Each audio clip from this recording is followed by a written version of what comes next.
प्रधानमंत्री नरेंद्र मोदी और ग्रीस के प्रधानमंत्री क्यारिकोस मित्सोटाकिस के बीच आज दिल्ली में प्रतिनिधिमंडल स्तर की वार्ता हुई। इस दौरान पीएम मोदी ने प्रेस वार्ता में ग्रीक पीएम और उनके प्रतिनिधिमंडल का स्वागत किया। उन्होंने कहा कि 16 वर्षों बाद किसी ग्रीक प्रधानमंत्री का भारत आना एक ऐतिहासिक उत्सव है। क्यारिकोस मित्सोटाकिस के साथ संयुक्त प्रेस वार्ता में पीएम मोदी ने कहा, प्रधानमंत्री मित्सोटाकिस और उनके प्रतिनिधिमंडल का भारत में स्वागत करते हुए मुझे बहुत खुशी हो रही है। पिछले वर्ष मेरी ग्रीस यात्रा के बाद उनकी यह भारत यात्रा दोनों देशों के बीच मजबूत होती साझेदारी का संकेत है और 16 वर्षों के बाद ग्रीस के प्रधानमंत्री का भारत आना अपने आप में एक ऐतिहासिक उत्सव है। हमारी आज की चर्चाएं बहुत सार्थक रहीं। पीएम मोदी ने आगे कहा, हम 2030 तक द्विपक्षीय व्यापार को दोगुना करने के लक्ष्य के लिए तेजी से अग्रसर हैं। हमने अपने सहयोग को नई ऊर्जा और दिशा देने के लिए कई नए अवसरों की पहचान की है। पीएम मोदी ने बताया कि आतंकवाद को लेकर भारत और ग्रीस की चिंताएं एक जैसी ही है।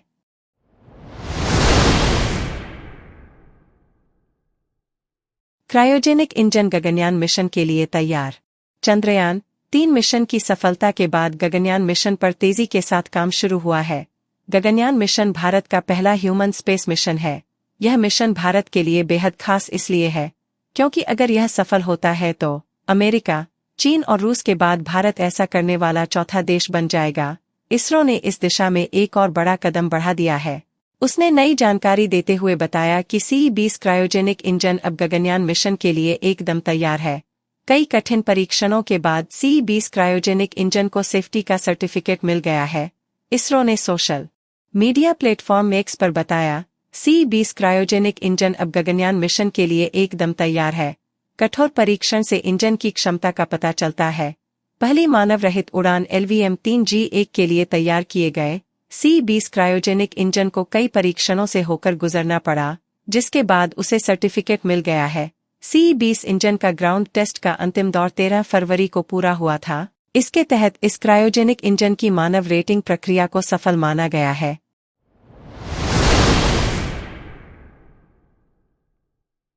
भारत चीन की कमांडर स्तर पर बैठक। विदेश मंत्रालय ने बताया कि भारत चीन कॉर्प्स कमांडर स्तर की 21वीं बैठक 19 फरवरी को चुशुल-मोल्डो बॉर्डर मीटिंग पॉइंट पर आयोजित की गई थी। उन्होंने कहा कि चर्चा के दौरान दोनों देशों ने मैत्रीपूर्ण तरीके से अपने विचारों को एक दूसरे के सामने रखा। भारत और चीन लाइन ऑफ एक्चुअल कंट्रोल समेत सीमावर्ती क्षेत्रों में शांति और स्थिरता बनाए रखने पर सहमति जताई है। इस हफ्ते हुई उच्चस्तरीय सैन्य वार्ता के बाद ही इस पर सहमति जताई गई है। हालांकि सोमवार की वार्ता में 3.5 साल से चल रहे विवाद के समाधान पर कोई स्पष्ट चर्चा नहीं हुई है। विदेश मंत्रालय ने बताया कि भारत चीन कोर कमांडर स्तर की 21वीं बैठक 19 फरवरी को चुशुल-मोल्डो बॉर्डर मीटिंग पॉइंट पर आयोजित की गई थी। मंत्रालय की तरफ से जारी बयान में कहा गया, पिछले दौरों में दोनों देशों की सेनाओं के सीमाई इलाकों से पीछे हटने को लेकर जो चर्चा हुई थी, वह भारत चीन के बीच सीमा पर शांति के लिए अहम आधार है। मंत्रालय ने बताया कि चर्चा के दौरान दोनों देशों ने मैत्रीपूर्ण तरीके से अपने विचारों को एक दूसरे के सामने रखा।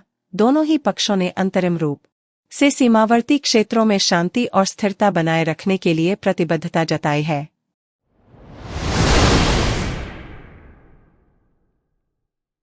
गोली लगने से किसान की मौत।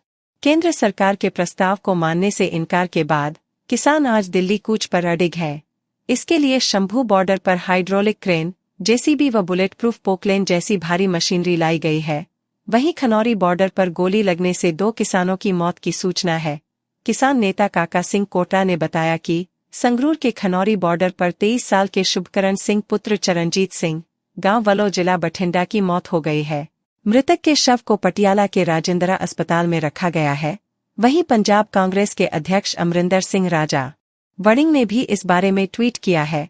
जबकि दाता सिंह वाला खनौरी बॉर्डर पर 2 किसानों की मौत को हरियाणा पुलिस ने अफवाह करार दिया है। पुलिस का कहना है कि 2 पुलिसकर्मी और 1 प्रदर्शनकारी घायल हुआ है। वहीं जींद के पुलिस अधीक्षक सुमित कुमार ने कहा कि फिलहाल किसी किसान की मौत नहीं हुई है। एक किसान गंभीर रूप से घायल बताया जा रहा है। किसानों ने धान की पराली में आग लगाकर और मिर्ची डालकर पुलिस पर हमला किया है। इसके अलावा काफी किसानों ने तलवार व गंडासों से भी पुलिस पर हमला किया है।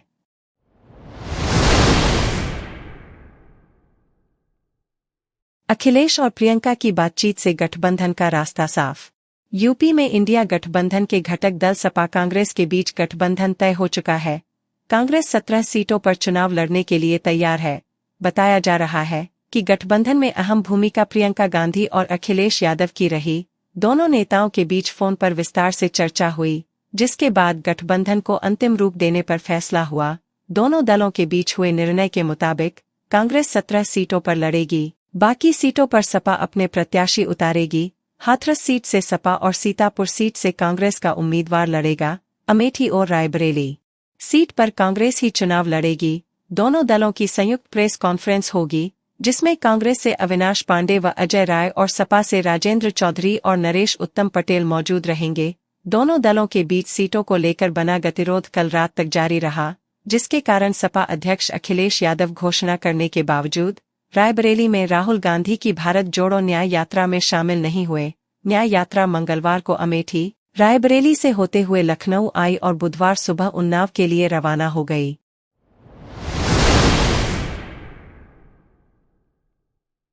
खालिस्तानी विवाद को लेकर सिखों का प्रदर्शन। भाजपा के वरिष्ठ नेता शुभेंदु अधिकारी को संदेश खाली जाने से रोकने पर धमखाली में तैनात एक सिख आईपीएस अधिकारी को भाजपा कार्यकर्ताओं के एक समूह ने कथित तौर पर खालिस्तानी कहा। हालांकि भाजपा नेताओं ने इन आरोपों को नकार दिया है। पश्चिम बंगाल के उत्तर 24 परगना जिले में स्थित संदेशखाली गांव इन दिनों चर्चा में है। गांव की महिलाओं ने आरोप लगाया है कि टीएमसी नेता ने उनकी जमीन पर कब्जा करने के साथ साथ कुछ महिलाओं के साथ यौन शोषण भी किया है। बंगाल की पूरी सियासत अभी संदेशखाली के इर्द गिर्द भटक रही है। यह गांव सियासी जंग का मैदान बना हुआ है। इस बीच भाजपा नेता द्वारा एक सिख अधिकारी को कथित तौर पर खालिस्तानी बुलाए जाने का मामला भड़क गया है। सिख समुदाय से जुड़े करीब 200 लोगों ने बुधवार को शहर में भाजपा कार्यालय के सामने प्रदर्शन किया। दरअसल सिखों का आरोप है कि भाजपा के वरिष्ठ नेता शुभेंदु अधिकारी को संदेशखाली का दौरा करने से रोकने पर एक सिख आईपीएस अधिकारी को भाजपा कार्यकर्ताओं के एक समूह ने कथित तौर पर खालिस्तानी कहा। हालांकि भाजपा नेताओं ने इन आरोपों को नकार दिया है।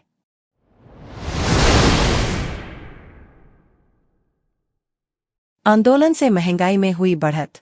सामान्य तौर पर इस समय सब्जियों का भाव नीचे रहता है।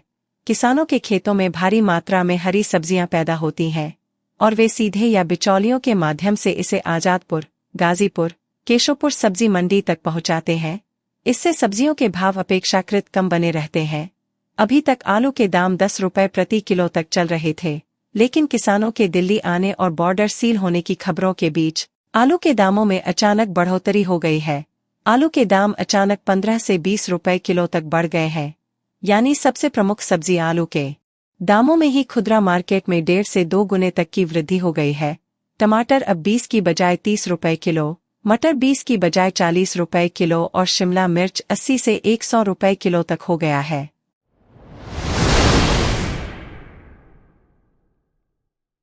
थर्ड हैंड स्मोकिंग से बढ़ रहा जोखिम। जब कोई स्मोकिंग करता है तो सिगरेट का धुआं उसके अंदर प्रवेश करता है। इसे फर्स्ट हैंड स्मोकिंग कहा जाता है। अगर उस जगह कोई व्यक्ति भी मौजूद है तो सिगरेट का धुआं उसके अंदर भी प्रवेश करता है, जिसे सेकंड हैंड स्मोकिंग कहा जाता है।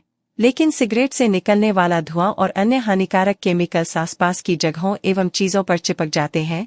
यही नहीं, धूम्रपान करने वाले व्यक्ति के हाथों तथा कपड़ों आदि के माध्यम से भी हानिकारक तत्व दूसरे व्यक्तियों के संपर्क में आ सकते हैं और उन्हें भी नुकसान पहुंचा सकते हैं, जबकि वे धूम्रपान नहीं करते हैं। इसे ही थर्ड हैंड स्मोकिंग कहा जाता है। यह कई माध्यमों से आपको प्रभावित कर सकता है। मसलन प्रभावित चीजों और कपड़ों को छूने तथा ऐसे स्थानों पर सांस लेने से भी आप इसके संपर्क में आ सकती हैं।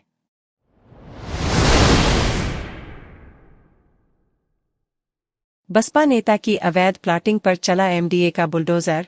सैकड़ों बीघा जमीन पर हो रही अवैध प्लाटिंग को किया ध्वस्त। बिना लेआउट पास कराए की जा रही थी अवैध प्लाटिंग।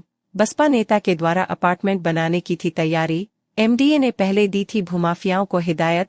दबंगई दिखाते नियमों को दरकिनार कर की जा रही थी प्लाटिंग। बुलडोजर आता देख मौके से फरार हुए भूमाफिया। गजरौला इलाके में की एमडीए ने अब तक की सबसे बड़ी कार्रवाई।